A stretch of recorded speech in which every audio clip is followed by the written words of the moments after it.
presentar en este momento a la profesora Melba Muñoz. En ella estará a cargo la lectura de la semblanza del profesor Tomás Abreu, autor del libro que hoy sale a la luz para todos nosotros.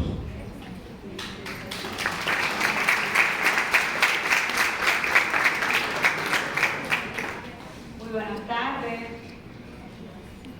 Tomás Abreu, educador, compositor, músico, escritor, dramaturgo y cineasta, dirigente grupal y cultural. Nació en Jarabacoa, La Vega, República Dominicana, el 10 de septiembre de 1962.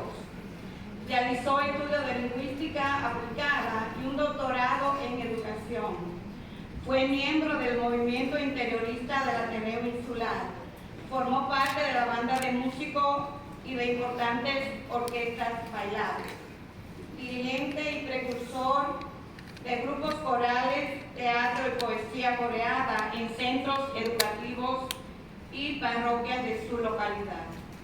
El 28 de marzo de 2016 obtuvo el premio Vicente Rodríguez Nietzsche en el 8º Festival Internacional de Poesía de Puerto Rico y fue reconocido por el municipio de San Lorenzo como visitante distinguido. Por el alcalde John Ramón Abreu en Puerto Rico el 2 de abril de 2016. Por convertirse la voz en poesía y ser merecedor del galardón del Festival Internacional de la Poesía en Puerto Rico, así como también reconocido por el Ayuntamiento de Jarabacoa el 30 de julio de 2016 como hijo meritorio del municipio de Jarabacoa por la alcaldesa Piedad Quesada de Domínguez y el Consejo de Regidores por sus aportes a nuestro pueblo en el arte y la cultura. El 6 de febrero de 2018 fue distinguido por sus aportes literarios por la Fundación César Egidio Serrano, España, y el Museo de la Palabra como embajador del idioma español en República Dominicana. Autor de las siguientes obras: Deseo in vitro, poemario 2016, Ventana de un reflejo, poemario 2021, prologado por el insigne poeta José Mármol, Antología Artística de Jarabacoa, ensayo 2005, Amor Campesino, obra fílmica en formato digital de 70 minutos de duración en 1990. Cuento galardonado por el Ayuntamiento de esta ciudad en 1991.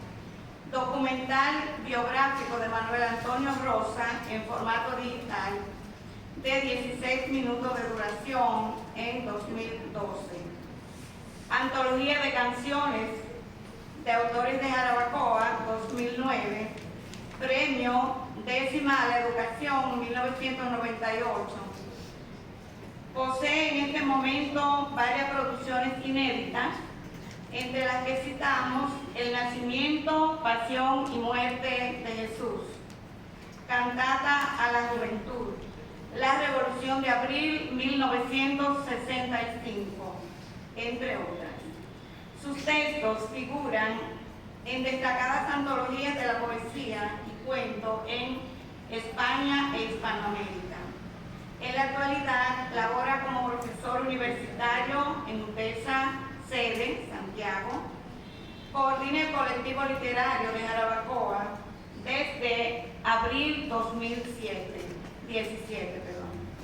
fomentando así el arte y la literatura en todo el territorio nacional a través de las producciones de sus integrantes, así como la participación en el Club de Lecturas coordinado por Israel Pérez, director ejecutivo de la editora Santuario y miembro fundador del Foro Cultural de Jarabacoa. Gracias, por favor.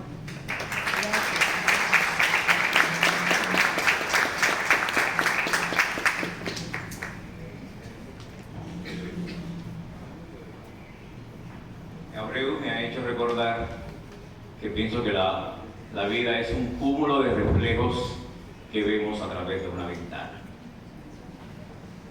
Y la capacidad de escribir deriva del arte, no de la casualidad. Porque cuando se escribe hay varias creaciones. La primera creación es en la mente del escritor, pero que también la otra creación cuando se pone a escribir y ahí mismo la va recreando porque la va cambiando, como la vida es cambiante. Y yo sé que de eso sabe el profesor Tomás Abreu. Vamos a llamar en este momento al doctor José Mármol, quien tiene a su cargo la presentación de la segunda entrega de la obra poética Ventanas de un reflejo del profesor Tomás Abreu, autor de esta obra.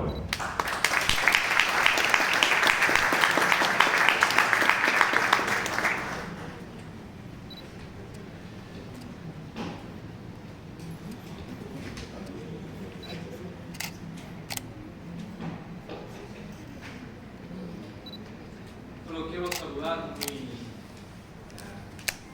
calurosamente a las autoridades de la universidad.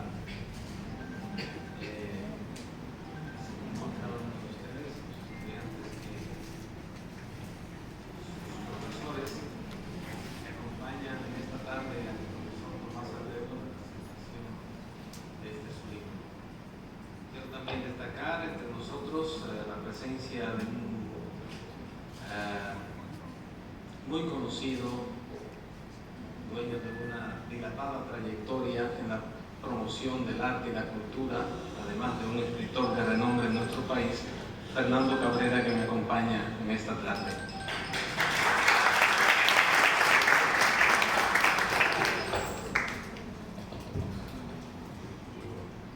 Yo, a raíz de la lectura del libro del profesor Tomás Abreu, pues escribí por petición suya el prólogo a esta edición y lo titulé La ventana paradójica.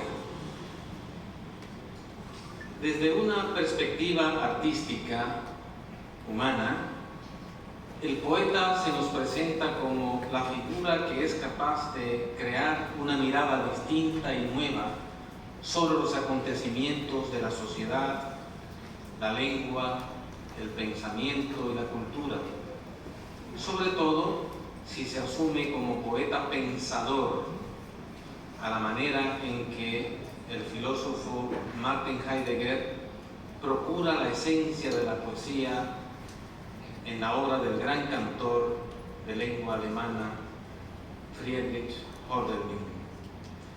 El poeta es dueño de una mirada singular, matizada, que desde lo particular se dirige a lo universal.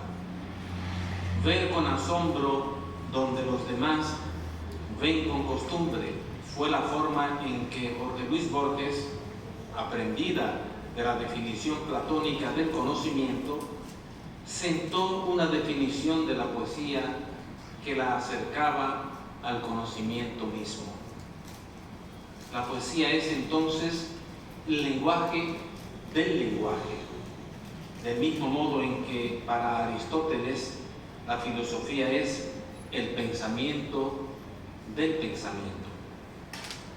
La poesía es en consecuencia, a mi ver, el lenguaje literario por excelencia, recurso expresivo que manifiesta de forma sustancial, innovadora y elevada la riqueza espiritual y material de una lengua, una cultura, un espíritu individual o un imaginario colectivo. La poesía es, en definitiva, la máxima expresión estética de una lengua, y la lengua es, en tanto que sistema simbólico, el significante mayor de una cultura, el interpretante de todos los demás sistemas interpretados, como lo definió el lingüista francés Émile Van Beniste. Desde la simpleza o la complejidad, todo va a depender del ángulo de miras que se adopte. La poesía, y concretamente la poesía del profesor Tomás Abreu, abre una ventana al mundo, concebida desde la hermosura de lo simple esa ventana nos permite tomar el pulso de la brisa, del paisaje que se yergue en la montaña, de la llegada de una primavera que se despelleja, la mueca de un camino o la sed que nos ocupa como todo un inmenso desierto. Desde esa ventana también la vida cotidiana, filtrada por la agudeza y síntesis del lenguaje poético, se nos presenta como es en su propia finitud. En cambio, asumida desde la perspectiva de su complejidad, esta poesía se transmuta, se metamorfosea, da un radical giro y nos coloca en la disyuntiva, retomando en cierta forma el platónico mito de la caverna, de tener que elegir entre un mundo reflejo, ayuntado a la existencia por la densidad de la sombra, y otro mundo que, aunque zarandeado por la virtualidad del teléfono inteligente, es recarga depresiva en el celular de quien no llama, dice el poeta, y el disco duro que da vida a la aumentada realidad de una pantalla pesa de un modo particular sobre lo ineludible de la existencia del individuo en la modernidad tardía presente. Eso que hoy día llamamos hipermodernidad o posmodernidad.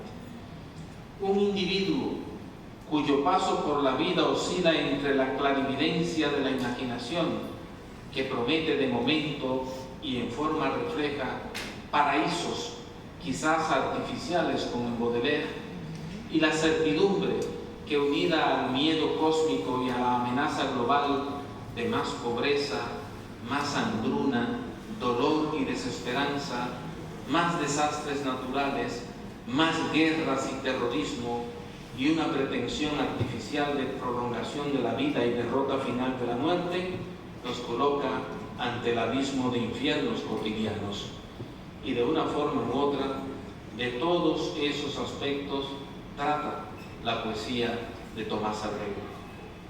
De hecho, esta poesía, aunque carece de hipertextos, da al lector un enlace, eso que solemos llamar link, imaginario, para que entre al Averno, para que se entre a través de ese enlace al infierno. En ambos modos de mirada, la poesía se manifiesta como testimonio desde la palabra, por la palabra y para la palabra. Manifiesto que da arraigo a su sustento, el ser humano, ese que, como preludia el poeta, mastica letras hacia adentro, porque en la palabra se asientan su morada y su horizonte ontológico. De aquella disyuntiva se desprende una convicción vital, esa de que lo que entendemos por mundo real no es más que un plagio, que el carnaval, las carnestolendas, no son otra cosa que fingimiento de una ficción en la que, como en el poema psicográfico de Pessoa, se asume como ficticio el dolor que en verdad se siente. Las creencias y valores no pasan de ser espejos y trapos del disfraz de la existencia. De ahí ese verso paradójico pero certero que no espanta el sofismo y que reza, cito, el carnaval es lo fingido, dice el autor del poemario. Esta es la razón por la que su ventana, además de mirador del entorno, del barrio y de las honduras del alma del individuo actual, desde la niñez hasta la cruel adultez, es además un espejo. Deja pasar, pues, la penetrante necesidad de conocimiento del ojo y su mirada, pero al mismo tiempo la dureza del azogue hace que la mirada se refleje, se devuelva hacia el sujeto y como un escalpelo lo penetre, lo desangre, lo destaque y lo desvertebre. Así el puzzle, el acertijo de que cuando escribo me reescribo bajo la perpetuidad del relámpago, dice el poeta. Alusiones en su poesía a Quevedo, a Antonio Machado, al poeta dominicano Julio Adames, al cantautor también dominicano Luis Díaz, entre otros, dan cuenta de su santuario de preferencias escriturales y artísticas. Asimismo, este lenguaje estético de Abreu coquetea con argumentos, incluso términos de las ciencias naturales, acercando con ello el arte al pensamiento científico, el sueño delirante y creo que posible de Paul Feyerabend, un filósofo de la ciencia que planteaba que entre el lenguaje y el mundo de la ciencia y el lenguaje y el mundo de las artes no debía haber diferencia. Pero también desde esta ventana se miran y se reflejan los conflictos de orden jurídico, político y socioeconómico e ideológico imperantes en el vertiginoso y desolador mundo actual, y en particular en nuestra sociedad, con denuncias responsables de injustas o inhumanas situaciones que el arte, si es de verdad auténtico, no podría jamás tolerar o ignorar. Y digo responsables porque desde el plano ingente, en lo humano de la poesía, se formulan con cuidado del lenguaje y con conciencia estética. Esta ventana poética de Abreu genera en parte la riqueza de la mirada en la genealogía y la procedencia, en tanto que instrumento para engendrar la sospecha y la aproximación al objeto inherente al filósofo alemán Nietzsche, y también en continuidad de pensamiento, del conocimiento del ser y del mundo que produce el aprender a escuchar en la mirada, formulado por Martin Heidegger. Esa sinestésica aproximación cognitiva y emotiva que, desde la palabra como habitáculo y como revelación y exploración del fundamento de la existencia, nos abre horizontes y nos refleja como personas y como especie humana. Es por ello que, ante la gravedad del compromiso de la poesía con el porvenir de la humanidad, me ajuste para concluir y permitir al lector labrar su propia senda en este libro, al tenor de unos versos del autor que rezan.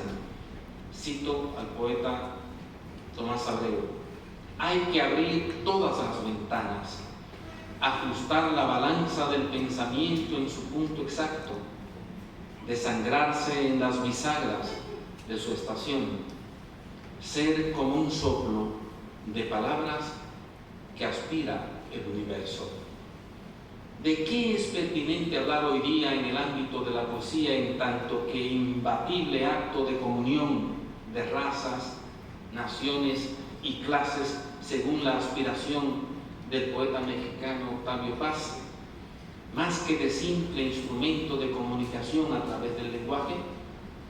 De una poesía tal vez que aspira a ser singular, única en una cultura cada vez más diversificada y plural, o tal vez de una poesía que, reconociendo su fundamento de diversidad en tanto que lengua y cultura, procura ser parte, porque no puede evadirlo, del proceso de globalización sin que se la reduzca a la lógica del mercado y el dinero, como tampoco a la comercialización o industria del espíritu, signada por las tendencias actuales de la meditación enlatada, la vigorexia, la bulimia narcisista, el trastorno dismórfico de la personalidad, el fitness como doctrina y la comida light, mucho menos a la instantaneidad y simultaneidad ubicua de la enajenante cultura digital propia del universo online o cibermundo.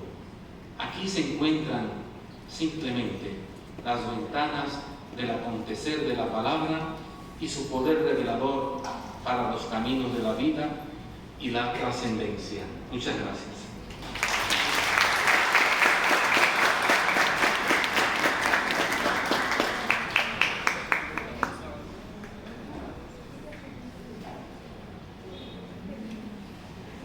Siempre he dicho que hay hijos biológicos e hijos intelectuales. La puesta en circulación de este libro es el mejor ejemplo de un hijo intelectual. Muchas veces se ha dicho que el escritor lo que hace es comunicarse él con muchos.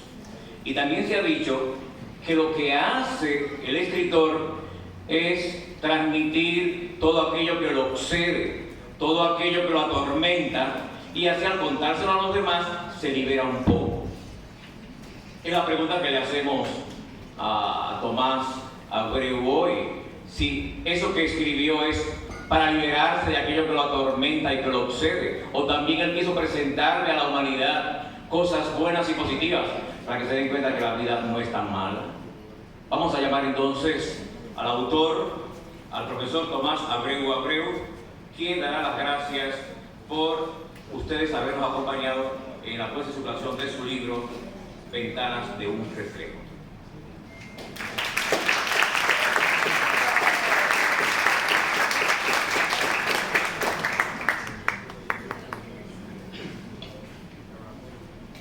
Quiero darle las gracias a todos los maestros, en especial a Cesarina, que me ha permitido este espacio aquí en esta universidad. Estaré eternamente agradecido. A Mármol, que se ha dignado venir desde Santo Domingo, Santiago, y que nunca se negó a acompañarnos en este encuentro. A la rectoría de la universidad, que también dignamente pues apoyó incondicional esta actividad. A todos ustedes, compañeros, maestros, compañeros, escritores, compañeros de otra índole, estudiantes, a todos, mil gracias por apoyar este encuentro.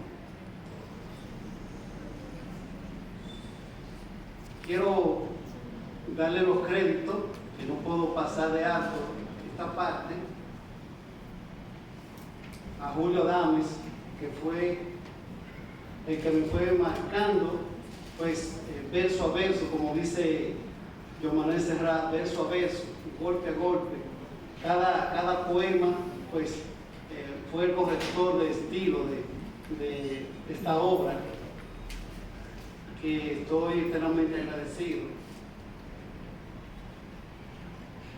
Al pintor Juan Bravo, también otro pintor bien laureado, la pintura que me regaló para que yo pudiera publicar en este libro su cuadro.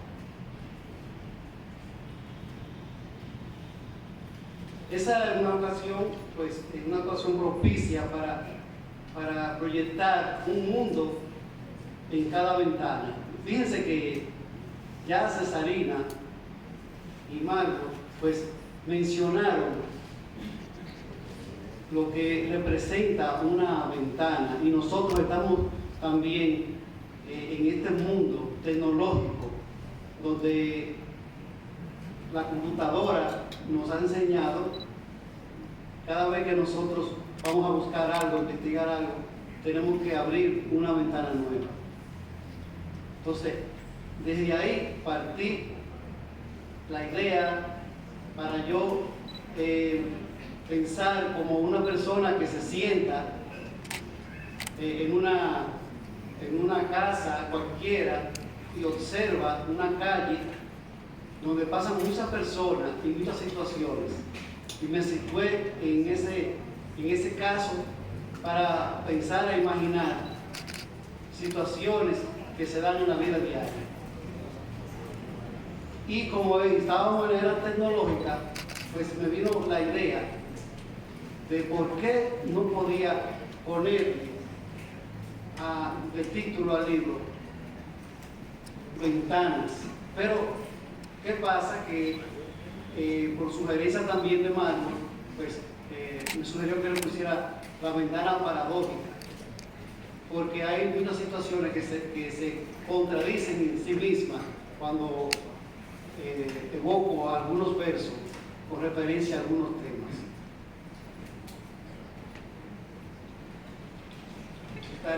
eternamente agradecido de Mármol, pues su prólogo eleva el tono, la calidad de mi producción poética y lo eleva a una altura pues de mucha calidad, ya que Mármol, pues como ustedes saben, pues es también un reconocido, laureado escritor, poeta, que nacional e internacional se ha destacado en este género. Agradecer también, sobre todo, a Dios que me ha permitido tener salud para yo poder escribir estos versos y el conocimiento, la sabiduría para poder escribir estos poemas. Sobre todo a mi familia también, que siempre me ha apoyado, a mis hermanos, Rafael, que está presente, su esposa, mis hijas, mi esposa, todos pues forman ese círculo de ayuda para que este libro tuviera camino. Sin ellos sería imposible. Yo quiero, para finalizar mis palabras, leer un poema que pienso que me identifica y que quizá lo he hecho bajo la imaginación poética, pero que también tiene algunos elementos que pueden coincidir con mi personalidad. Entonces, este poema lo dejé de último, que se llama Tal como soy. Dice: me descubro a mí mismo, pendo de mí, me retrato, me analizo. Soy retrato en blanco y negro con ilusiones a colores. Recargos de amor mis debilidades, blanqueo en la oscuridad mis dudas, porque soy la voz que desnuda ante una flor su locura, la voz que consuela sus llantos en la adversidad, y de vez en cuando siembro aurora, acuño tacto de palabras, aleteo como pez que destruye su hábitat, canto callado, sacudo instinto, disminuyo errores de mis estímulos, salto las nubes que habitan en mis agujeros, desentierro faldas de inocentes montañas y al final me descubro a mí mismo tal como soy. Muchas gracias a todos.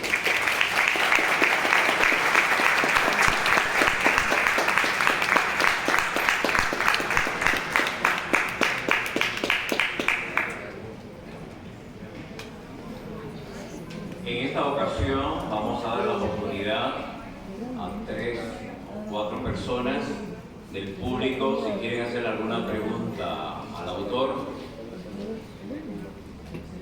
Atrévese. Ustedes van a estar ahí. ¿Cómo ven?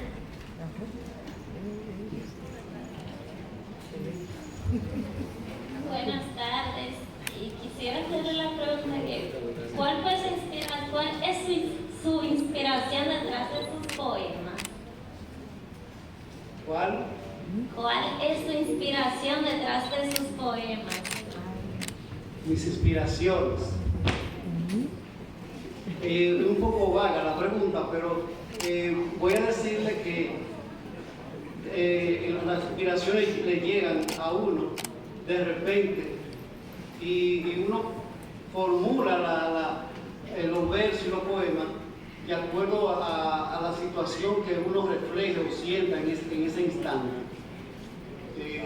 Si tú, por ejemplo, tienes un momento de soledad, pues el poema puede salir en ese tono. Si tú reflejas tristeza, pues el poema va a reflejar tristeza en todo su verso. Eso va a depender de la situación y el momento que tú vivas, para que el poema salga de un tono diferente. ¿Alguien más?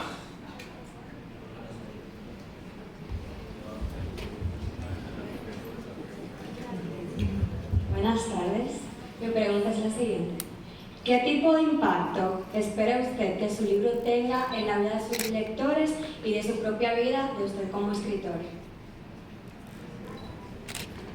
El impacto que yo espero es que cada uno se empodere de algunos de los versos y lo motiven a escribir, porque yo pienso que la mayor gracia de un escritor es que los demás puedan apreciar y leer lo que tú haces. Eso eleva la autoestima y el espíritu del poeta. El sentir que el libro que uno ha escrito lo han leído los demás y que la poesía que tú has leído le ha gustado también, porque ese también es otro ángulo. ¿Quién más se anima? Bueno, vamos a darle.